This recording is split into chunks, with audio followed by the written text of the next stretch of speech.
The theory of consumer choice. One of the longer chapters, and probably one of the longer videos forthcoming here. This chapter covers topics considered advanced for typical principles of economics courses. We take a look at budget constraints, indifference curves, household optimization, and the income and substitution effects of price changes. Now, most of you will find it more difficult than average. The first half of the chapter develops the theory. The second half applies the theory to three consumer choice problems. The first being the Giffen Goods and positively sloped demand curves. The second being the labor-leisure choice. And third being the effects of interest rates on household saving. The first half of this PowerPoint chapter uses a different example than the text with different numerical values. The applications in the second half are just as they are in the textbook, so it's good repetitions for you guys. Now, as an introduction, recall that one of the 10 principles from Chapter 1 is that people face trade-offs. Buying more of one good leaves less income to buy other goods. Working more hours means more income and more consumption, but less leisure time. Reducing saving allows for more consumption today, but reduces future consumption out of that savings. This chapter explores how consumers make choices like these. Now let's first look at a budget constraint, what the consumer can't afford. For example, Hurley divides his income between two goods, fish and mangoes. The quote-unquote consumption bundle in a particular combination of goods, for example, say 40 fish and 300 mangoes, can represent what his consumption bundle would be. A budget constraint is the limit on the consumption bundles that a consumer can afford. Okay, we all have a budget constraint on what we can buy. The two-good assumption greatly simplifies the analysis without altering the basic insights about consumer choice. So we're saying in these examples that we're choosing between purchasing two goods. Now, if you remember the production possibilities frontier, the budget constraint is in essence a consumption's possibilities frontier for a consumer. So it shows all the combination or bundles of two goods that a consumer can afford to buy, whereas the production possibilities frontier showed the possibilities of two goods you could produce. So let's look at a quick example. Hurley's income is $1,200. The price of fish is $4 per fish. The price of mangoes is $1 per mango. And then we have a couple scenarios here. A, if Hurley spends all of his income on fish, how many fish does he buy? If Hurley spends all of his income on mangoes, how many mangoes does he buy? And if Hurley buys 100 fish, how many mangoes can he buy? And then lastly, plot each of the bundles from parts A through C on a graph that measures fish on the horizontal axis and mangoes on the vertical axis and connect the dots. So it's kind of like we're doing something we've done before, only we're talking about consumer choice and consumption. So let's take a look at A, B, and C. $1,200 divided by $4 for a fish means he can have 300 fish. So his budget divided by what they cost is 300 fish if he does all fish. $1,200 at $1 means he can have, if he did all mangoes, he could have 1,200 mangoes. So here are your two endpoints. This would be if he had all mangoes at 1,200 and 0 fish, or if he had 300 fish and 0 mangoes. Okay. Now, 100 fish would cost him $400. That means there's $800 left to buy 800 mangoes. So that's point C. Connect the dots, and we have our budget constraint, which shows the bundles he can afford. Very similar to a production possibilities frontier.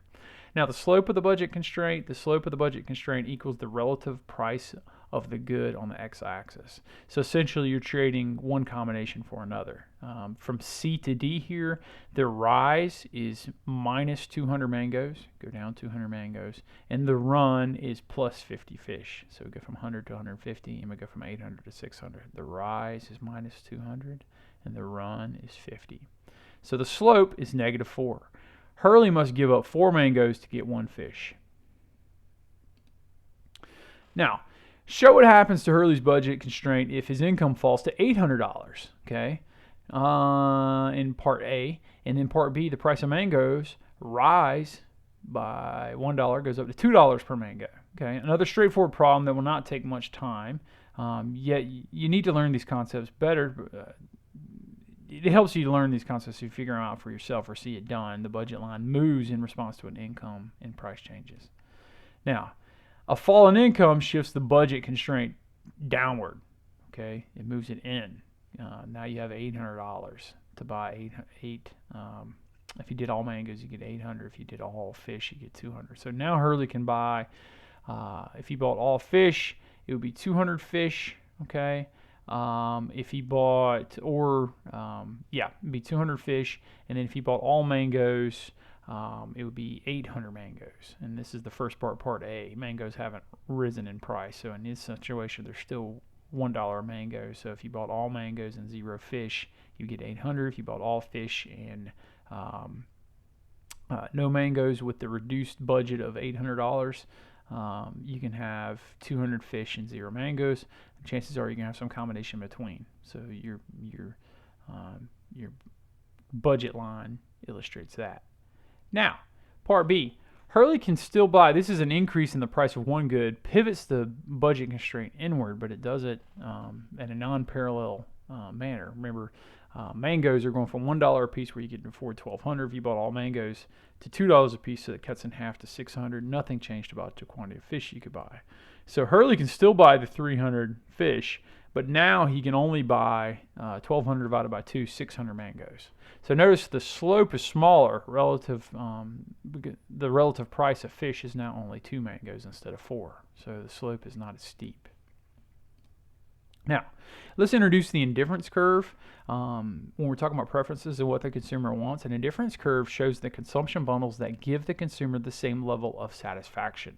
Okay, so the consumer in this example is the equal happiness, equal enjoyment at B, A, so on and so forth. Anywhere along this line, they have the same level of happiness between the quantity of mangoes and the quantity of fish they have. A and B and all other bundles on indifference curve 1, abbreviated here as I1, make Hurley equally happy. He is indifferent between the combinations that fall on that line. Okay? Now, there are 4 properties of indifference curves. The first one is indifference curves are downward sloping. So they're downward sloping, okay? And this is just one of Hurley's indifference curves. He has many different ones. If the quantity of fish is reduced, the quantity of mangoes must be increased to keep Hurley equally happy. Okay. Second, higher indifference curves are preferred to lower ones. Okay, so this indifference curve 1 that we have here, you're happier out here at C on a difference curve 2, but you're less happy all the way in here and a difference curve I, say at point D. So as you move outward, your happiness goes up. Okay, this is a measure of utility. Now Hurley prefers every bundle on I2, like point C, to every other bundle on I1. He also prefers every bundle on I1, like A, to every bundle on IO, like point D. Okay, so the further out he is, the happier he is. Now, anywhere along any one indifference curves, he has the same level of happiness, but he is happier further out here, but he has the same level of happiness anywhere on this indifference curve, and then he moves out here, and he has the same level of happiness along this curve, but this curve has more happiness than that one, okay? Very simple, straightforward. Okay, the third property, indifference curves cannot cross. Okay, it's just not possible. Suppose they did. Hurley would prefer B to C since B has more of both goods, yet Hurley's indifferent between B and C. Okay, he likes C as much as A. Both are on indifference curve 4, but he likes A as much as B. Both are on indifference curve 1. In other words, it's just a big mess. Okay, a cluster, if you will. Okay, a real problem. So indifference curves cannot cross. Okay, they're going to look like this, not this. Okay. Property 4, the 4 properties of indifference curves, is indifference curves are bowed inward. Okay, the bow is pointing inward. Okay, it's a dip inward. All right, Hurley is willing to give up more mangoes for a fish if he has a few fish at point A than if he has many at point B. He's happy with any combination along that indifference curve. Hurley has more fish at B than at A, so the extra fish would be less valuable at B than at A. Okay. Now, This brings us to marginal rate of substitution. Okay, marginal, means one more. Rate of substitution means you trade one for the other. Say mangoes for fish or fish for mangoes. Marginal rate of substitution is simply the slope of the indifference curve. Okay, marginal rate of substitution is the rate at which a consumer is willing to trade one good for another. Hurley's marginal rate of substitution is the amount of mangoes he would substitute for another fish. Marginal rate of substitution falls as you move down along the indifference curve because the slope changes. And for point A, you give marginal rate of substitution is 6 mangoes for one fish. Now at point B, marginal rate of substitution is 2 mangoes for one fish. So as you get more of one, you're less willing to give up the other. But as long as you're along that indifference curve, you have the same level of satisfaction. So again, anywhere along this line, you have the same level of satisfaction. However, the slope changes. Your rate and willingness of trading one for the other changes as well. Now, you can also think about this. Mangoes and fish is kind of a rough example. You can think about it as like soda and pizza, okay? As you eat more pizza, you kind of would trade some pizza for some more soda as you get thirsty. Now, if you had too much soda and you're hungry, you'd trade some of your soda to get more pizza, okay? So that's why the slope changes here, if that helps you with another example. Mangoes versus fish is kind of abstract, but as college students, you have soda and pizza, and perhaps that helps the example a little more. Now, there's one extreme case is perfect substitutes. Perfect substitutes are two goods with straight line indifference curves and constant marginal rate of substitutions. An example are nickels and dimes. Consumers are always willing to trade 2 nickels for 1 dime.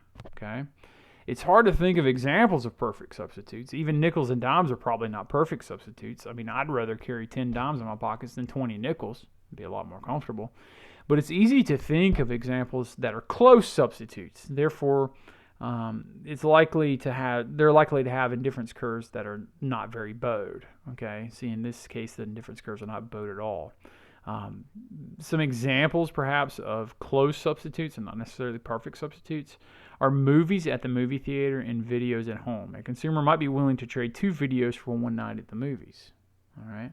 Coke and Pepsi for consumers who do not perceive much difference between them are close substitutes, and vacations in Hawaii versus vacations in the Bahamas. Very similar, very nice, very clear water, very warm, very nice.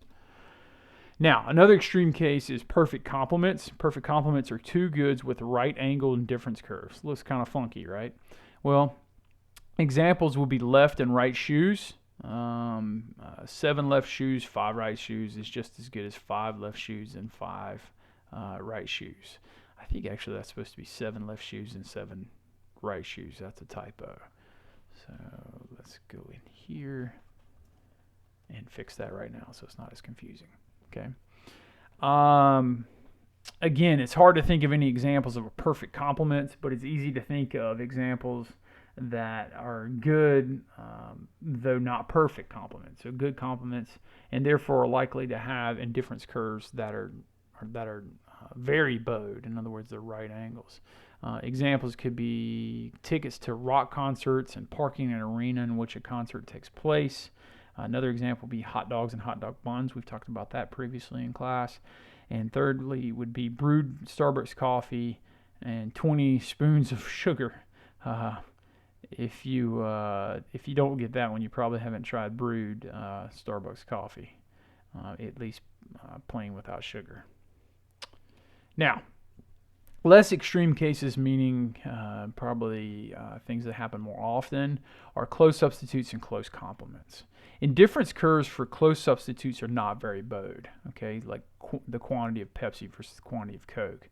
Now, indifference curves for close complements are very bowed, meaning you trade one for the other. One quantity of one goes down, the quantity of the other goes down, okay.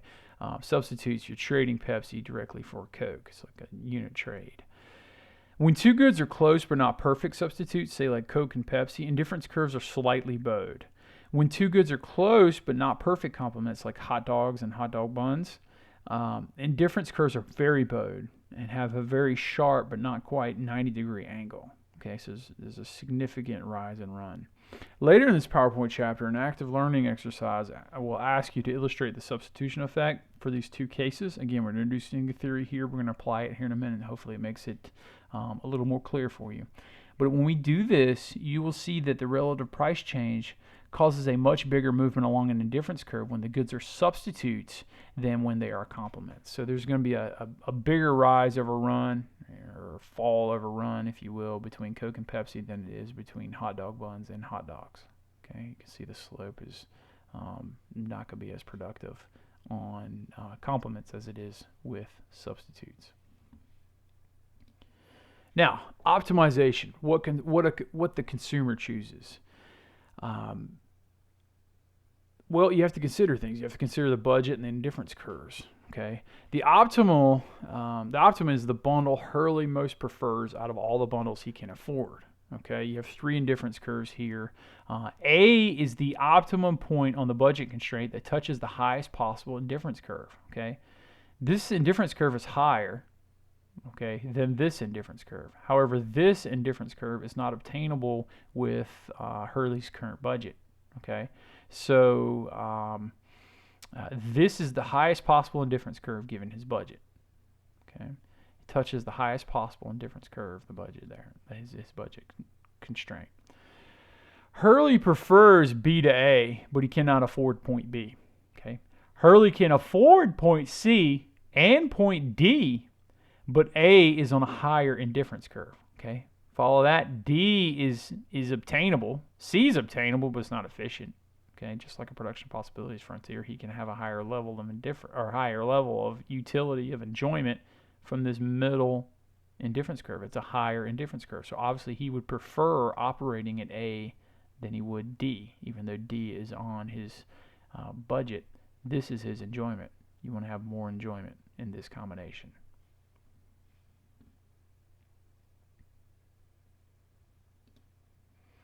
Okay, so optimization continued, what the consumer chooses. At the optimum, the slope of the indifference curve equals the slope of the budget constraint. So the marginal rate of substitution, marginal value of fish, that is, in terms of mangoes, equals the price of fish in terms of mangoes divided by the price of mangoes. So it's that rise over run. Consumer optimization is another example of thinking at the margin, one of our basic 10 principles of economics. Remember that marginal rate of substitution equals the marginal value of a good on the x-axis, in this example fish, in terms of a good in the y-axis, in this example mangoes. If the marginal rate of substitution is greater than the price of fish over the price of mangoes, the value of another fish is greater than its cost. So Hurley can make himself happier by decreasing his mango purchases and using the proceeds to buy another fish. Conversely, if the marginal rate of substitution is less than the price of fish over the price of mangoes, the value of another fish is less than its cost, so Hurley should move along his budget line to a bundle with less fish and more mangoes to make himself happier. Okay, just like the pizza and soda example. Okay, if you're filled up on soda, maybe you value the next... your marginal rate of substitution is higher for your next slice of pizza. Okay, you're ready for a piece of pizza after having a lot of soda. Okay, maybe you're ready for some fish after having a lot of mangoes. Okay, so you're happier to get the other after you've had a lot of the one. Convoluted now, yes, but we will be working through some examples to hopefully make it a little more easier for you. Now, the effects of an increase in income. Look, we have an outward shift in the budget. Okay, that means we can get to this higher indifference curve, and we prefer point B over point A. An increase in income shifts the budget constraint outward, and if both goods are normal, Hurley buys more of each good. Okay. Now, in active learning part 2, students, you guys determined that the fall in income shifts the budget constraint downward. You should readily also accept then that an increase in income would shift the budget line outward. So a decrease in budget that we did in part example 2 versus this example where we have an increase in budget. So now we can work one now. We're going to take a look at inferior versus normal goods. An increase in income increases the quantity demanded for normal goods and reduces the quantity demanded for inferior goods. This is a concept we covered in a previous chapter. Suppose fish is a normal good, but mangoes are an inferior good. Use a diagram to show the effects of an increase in income on Hurley's optimal bundle of fish and mangoes. So we know income's going up. We know fish is a normal good and mangoes is an inferior good. So we know if income goes up, we're going to want less mangoes and more fish, right? Well, let's see. So if mangoes are inferior, the new optimal will contain fewer mangoes. Okay, see how we move to a higher indifference curve. Okay, we're indifferent between any point on this indifference curve that meets the budget constraint. But as you can see, we got more money. Budget constraint came out. Okay, but we did less mangoes because it's an inferior good and more fish. Okay, because it's a normal good. Now, the effects of a price change. Let's say initially that the price of fish was $4 and the price of mangoes was $1, just like we did in our previous example. The price of fish falls to $2. The budget constraint rotates outward, but not parallel.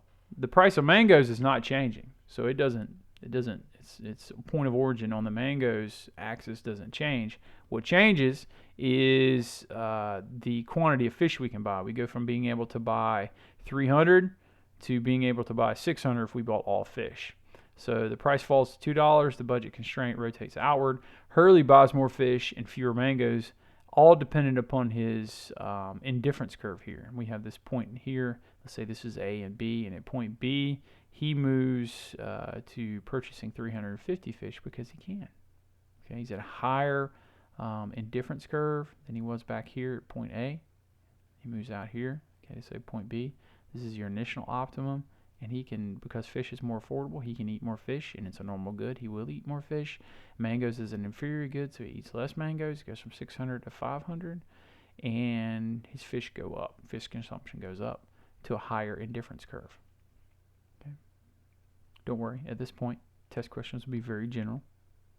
Which indifference curve is he happier? We see here. Okay. We're going to work some examples here in a minute that will help you illustrate it.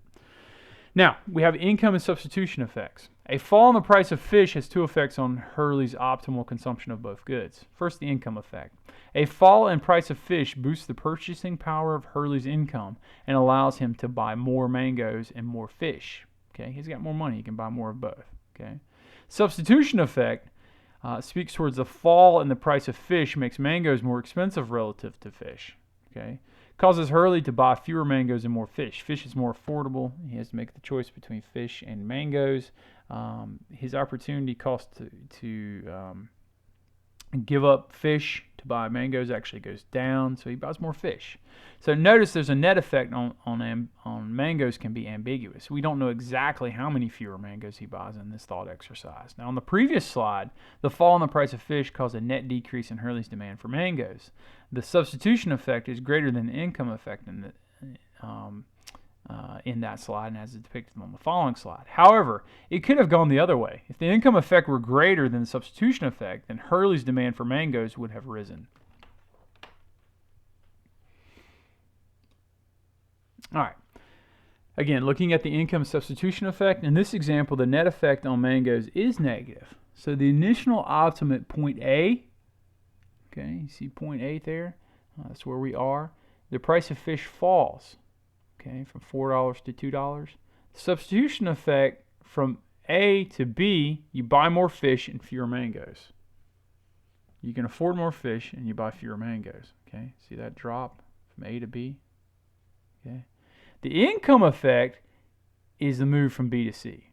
So substitution effect is along the line here, but then we had an income effect where we can move to a higher indifference curve and move from B to C and buy more of both goods. So hopefully that illustrates that, but let me go over it again. This diagram decomposes the movement from the old optimum A to the new one C by way of point B.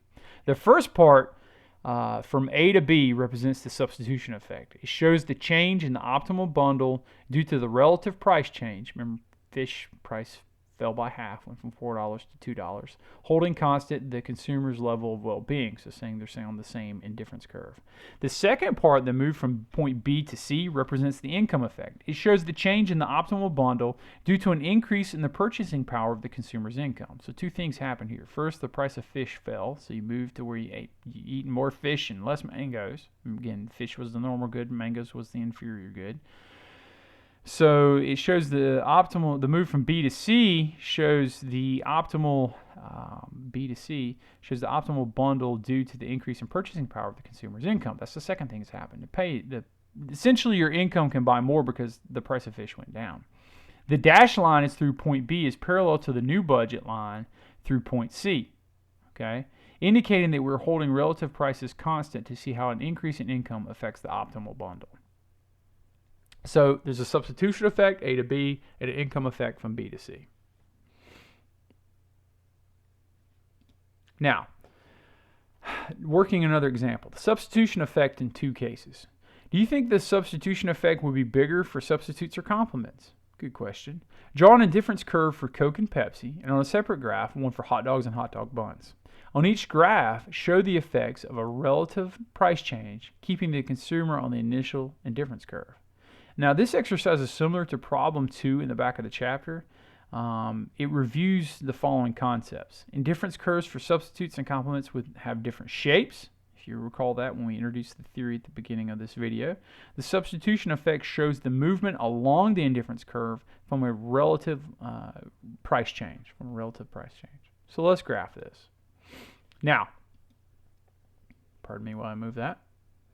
In both graphs, the relative price changes by the same amount, okay? But the substitution effect is bigger for substitutes than it is for complements, okay? You see this slope of the line? Substitution effect is bigger for substitutes than it is for complements, okay? Have a greater gradual slope here, okay? So we have a substitution effect that's bigger than complements, okay? You see the distance between moving A to B, and then the smaller distance moving between A to B here. The substitution effect between Coke and Pepsi is bigger than it is for complements. Okay, which makes sense, at least partially. Hopefully, stick with me. Get a lot of overlapping stuff here. I apologize while I fix it during the video. Now, deriving Hurley's demand curve for fish. At point A, when price of fish is $4, Hurley demands 150 fish. Okay, point A, 150 fish. However, when point B arrives and the price of fish goes to $2, Hurley demands 350 fish.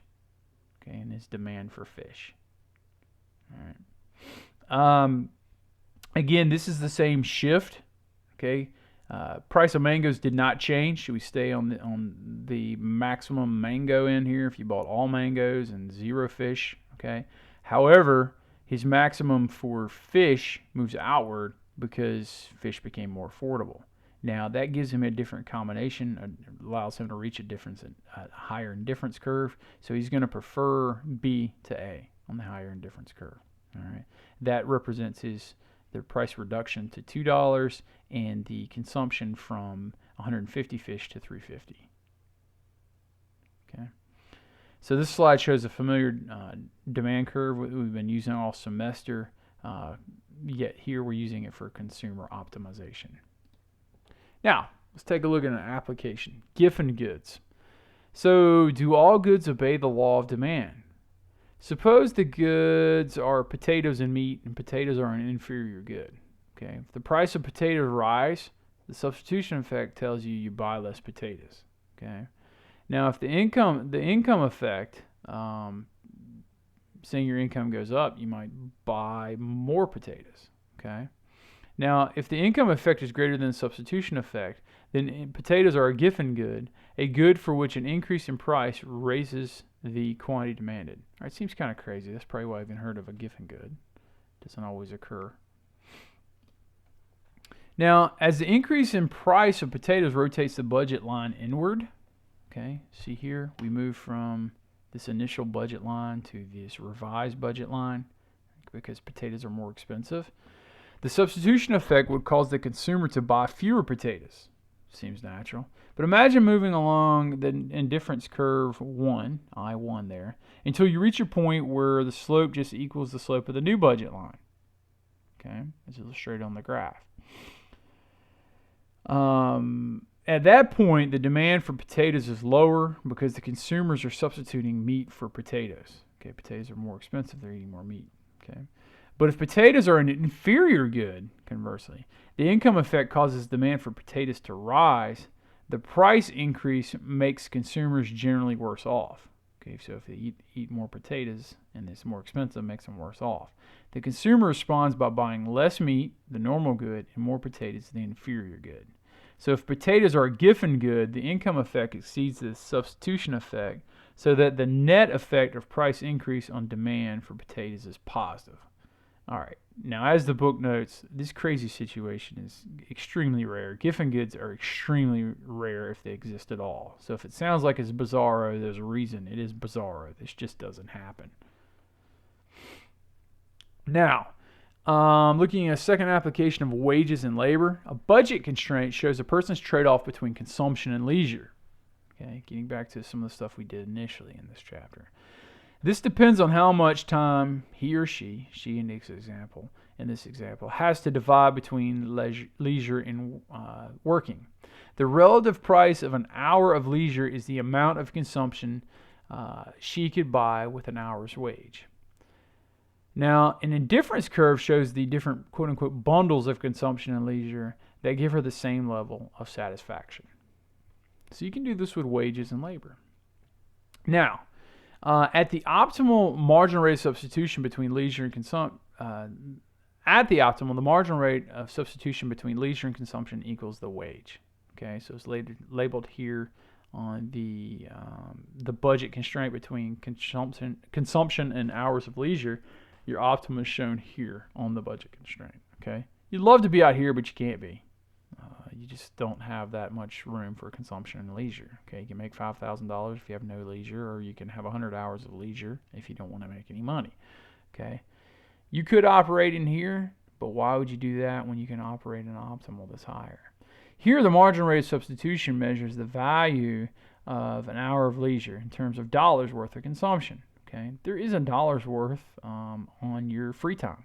Okay, the slope of the budget line simply equals the wage. Each additional hour of leisure requires working one fewer hour as a laborer, okay, which causes consumption to fall by an hour's wage. It's the opportunity cost.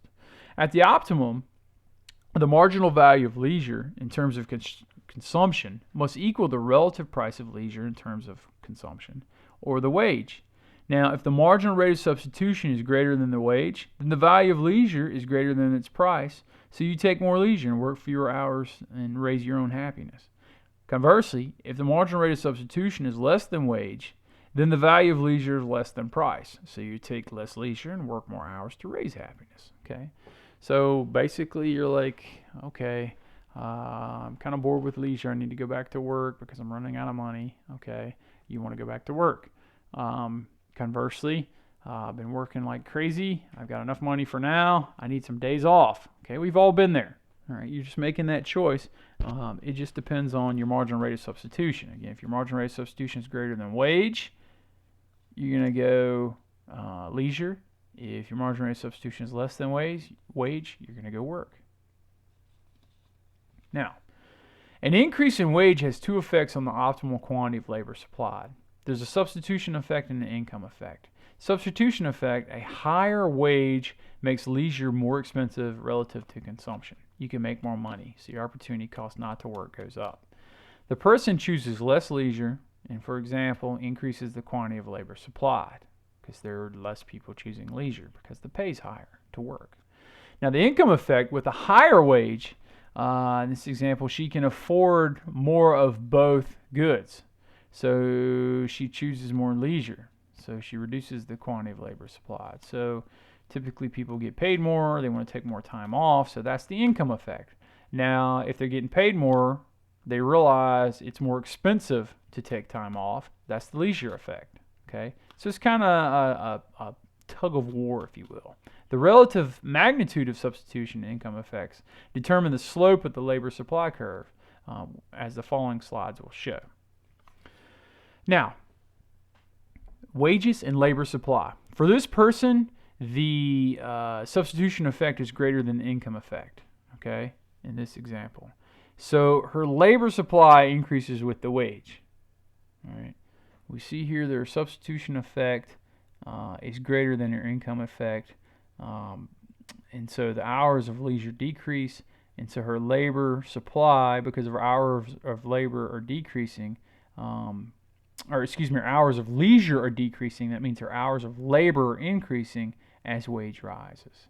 A person with a preference depicted in the left graph will have a positively sloped labor curve as shown on the right graph. So we derive this labor curve from this example of choosing between consumption and leisure.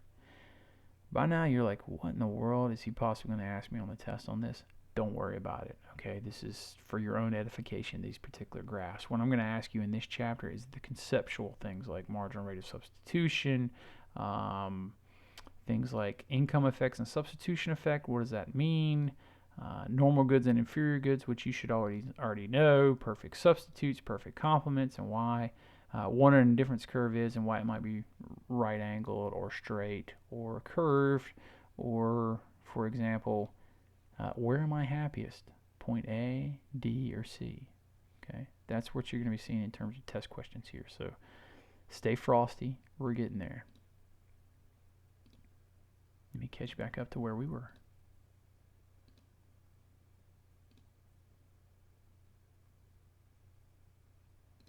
We were here. Okay, so again, a person with the preferences depicted on the left graph will have a negatively sloped labor curve as shown on the right graph. Okay. So could this happen in the real world? Cases where income effect on labor supply is very strong. Over the last 100 years, technological progress has increased labor demand and real wages. The average work week fell from 6 to 5 days. When a person wins the lottery or receives an inheritance, his wage is unchanged, hence no substitution effect. But such persons are more likely to work fewer hours, indicating a strong income effect. So you get some money, maybe you don't work as hard. All right, that's an income effect. Okay, you get paid a higher wage, perhaps you work more than you take leisure. That's a substitution effect. Typically, we assume that the substitution effect is at least as big as the income effect, and we draw labor supply curves as upward sloping and perhaps even vertical. This slide notes examples from a case study in this chapter in which the income effect is very strong. I would add the additional possibility, perhaps not mentioned in the book, actually it's not mentioned in the book. A person's labor supply curve may slope upward for low wages, become steeper, and bend backward for high wages, and bend backward for higher wages. And here's why. The size of the substitution effect depends on a comparison of the wage to the marginal rate of substitution between leisure and consumption. The higher wage relative to the marginal rate of substitution, the stronger the incentive to substitute away from leisure and towards consumption. Now, as a person works more hours, consumption becomes more plentiful while leisure becomes dearer. So you value leisure a little more. So the marginal value of leisure rises relative to consumption.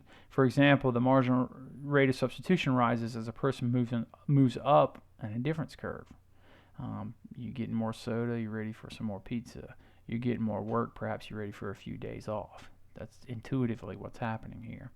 As this occurs, it takes an increasingly large wage to make a person willing to sacrifice another hour of leisure. All right, so for example, the substitution effect from the given increase in the wage gets weaker. Now, meanwhile, the income effect is as strong as ever. A person with very high wages can afford to take more time off than a person with lower wages. Okay, they can afford to vacation, okay, because they're earning more money. Okay, but you're also typically working harder for that money, so maybe you need a vacation. So it's a bit intuitive. Now, application 3, looking at interest rates and savings. A person lives for 2 periods. Period 1, they're young, they work, they earn $100,000. The consumption equals $100,000 minus whatever they saved. Hopefully they're saving, because in period 2, they're old, retired, and they consume basically on what they saved in period 1 when they were young and worked, plus any interest earned on saving. Okay, so you invest it, whatever returns you got. The interest rate determines the relative price of consumption when young in terms of consumption when old.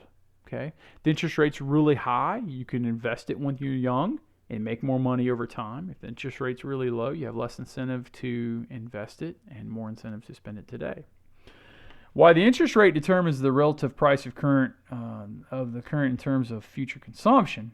If you reduce consumption by $1 and save $1, then your future consumption will rise by that money, the $1 plus the interest rate that you earn, where R denotes the interest rate. So we're going to show this calculation here in a second, but you take that $1 and you multiply it by 1, which is that $1 times plus the interest rate. So if the interest rate is 6%, it would be that $1 times 1.06, because you have the $1 plus any interest you might earn.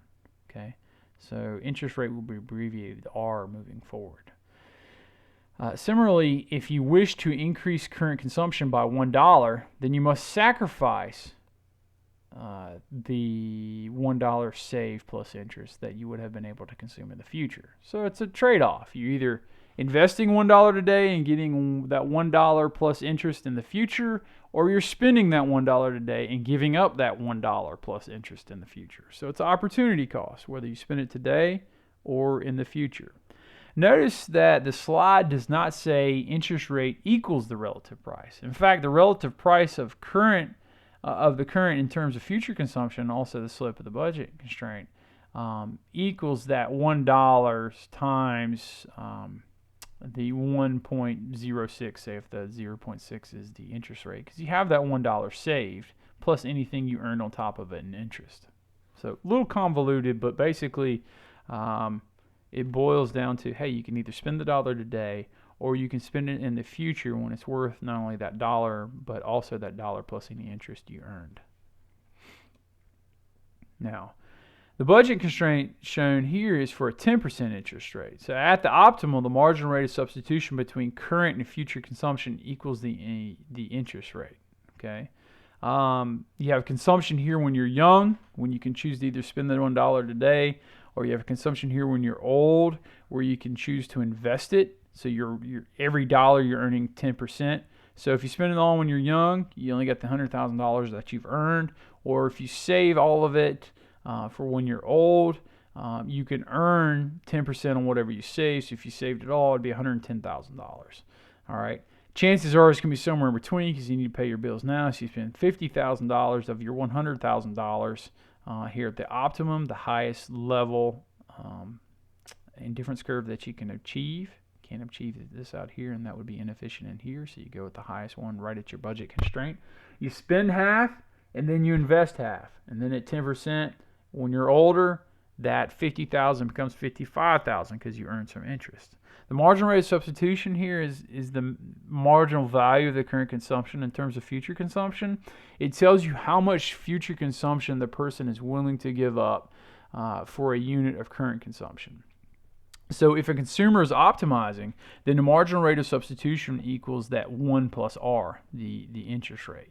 Okay, the marginal value of current consumption must equal the relative price of current consumption, both in terms of future consumption. So you have to make a decision between spending $1 today and saving $1. If the marginal rate of substitution were not equal to your $1 plus your interest, then the consumer could increase his satisfaction by changing his level of saving and hence his bundle of current and future consumption. Long story short, here's your budget constraint. You can either spend it all or you can save it all. Chances are you're going to have to spend some now, and you're going to have to save some for later. Okay? Take a look at what is the highest indifference curve I can achieve. You'd love to be out here, but you can't. You can't get there because of your budget constraint. So you hit your optimal, where your highest indifference curve hits your budget constraint, and you roll with that. In this example, they're spending $50,000 today. They're investing $50,000, which becomes $55,000 at a 10% interest rate tomorrow. So you got some you're consuming when you're young, and some saved away earning interest to consume when you're old. Okay. Slide set kind of makes it more complicated than it needs to be. Don't worry. A change in the interest rate. Suppose the interest rate rises. Okay, so let's say we were at 10% and went up a little bit. Okay. And describe the income and substitution effects on the current and future consumption and on saving. So how does it affect your current consumption, your future consumption? How does it affect your saving? So let's say the interest rate rises, just generically. Substitution effect would be that current consumption becomes more expensive relative to future consumption because you can earn more money on interest. Okay, so you substitute perhaps saving more from earning from spending more today because your interest rate went up. You can make more money investing it. Current consumption falls, saving rises, and future consumption rises. Okay, you quit spending dollars today, you save that, you invest it, you get a higher interest rate, and future consumption rises. Okay. Now the income effect is can afford more consumption in both the present and the future. Saving falls. Okay. 9 times out of 10, substitution effect is going to win in this situation. Okay. It's not like because you're getting a higher substitution effect, you're going to offset your future investment just because the interest rate went up. I mean, you could, but most people aren't really capable of making that calculation. Now, the effects of a current consumption and saving depend on which income substitution effect is bigger. It doesn't really say in this example which one's bigger. The following slides will show 2 cases where we can make that decision. Now,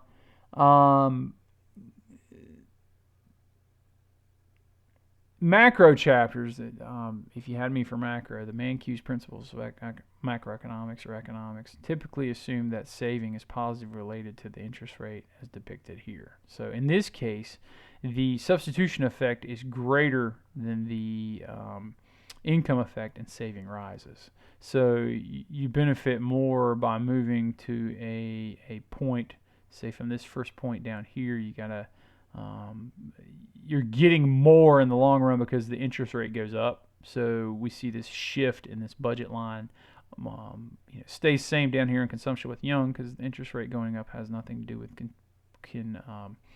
with consuming now. However, it does allow you to make more money if you invest it. So people have a higher budget frontier up here.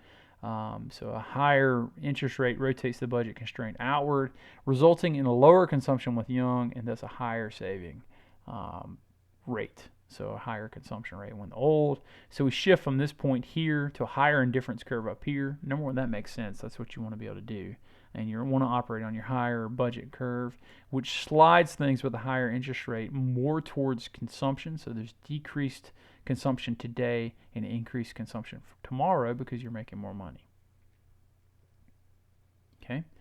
Second example, interest rates and saving. In this case, the substitution effect is lower than the income effect and saving falls. Okay. First situation here, the higher interest rate rotates the budget constraint outward. Same thing we saw before. Budget constraint 1 to budget constraint 2 remains same on consumption of young when young, but the resulting in higher consumption when young and thus lowering saving. Now, if the income effect is bigger than the substitution effect, then the increase in interest rate would reduce saving and not increase it. Okay, I would say this scenario is much more likely than this scenario. Just so you know. So the big things, hey, first of all, you're happier out here. Okay, interest rate goes up, that's going to be an incentive to save more. Okay, if you save more, you spend less today. Now, if the substitution effect were less than the income effect, which would be unlikely in this situation, you'd still have the shift out in the budget constraint. You're still happier out here, but both are increasing. You have an increase in consumption now, and you have an increase in consumption later, but you can see here your increase in consumption later was greater when you saved more. And here, you're just counting on the increased you're essentially doing the same thing at a higher budget. You're counting on the increase in interest just to raise what you're already earning that you're saving. You're not necessarily saving more. So you take that as an invitation to spend more today and tomorrow. But the big key here is if you go that route, look at this increase of what you could have had in savings versus an increase nonetheless, but not a great increase in consumption when you're old. Okay, big difference there. Okay. Now, in conclusion, do people really think this way? People do not make spending decisions by writing down their budget constraints and indifference curves. No, they don't. Yet, they try to make choices that maximize their satisfaction given their limited resources. So whether they know it or not, they're looking at those indifference curves and making decisions. The theory in this chapter is only intended as a metaphor for how consumers make decisions. So if it seems a little out there, that's okay, it's theory. It explains consumer behavior fairly well in many situations and provides the basis for more advanced economic analysis. So it provides a track for additional analysis. Okay, it's theory. Now, in summary, a consumer's budget constraint shows the possible combinations of different goods he or she can buy given their income and the prices of the goods. The slope of the budget constraint equals the relative prices of goods, how you trade one for the other. An increase in income shifts the budget constraint outward. A change in the price of one of the goods pivots the budget constraint. So with fish and the mangoes, we might not have a parallel shift outwards like we would with an income. We may just have a shift along one of the axes. A consumer's indifference curves represent her preferences. An indifference curve shows all the bundles that give the consumer a certain level of happiness. The consumer prefers points on the higher indifference curves to lower points on lower ones, I should say. The slope of an indifference curve at any point is the marginal rate of substitution, how you trade one good for the other. The rate at which a consumer is willing to trade one good for another, marginal rate of substitution.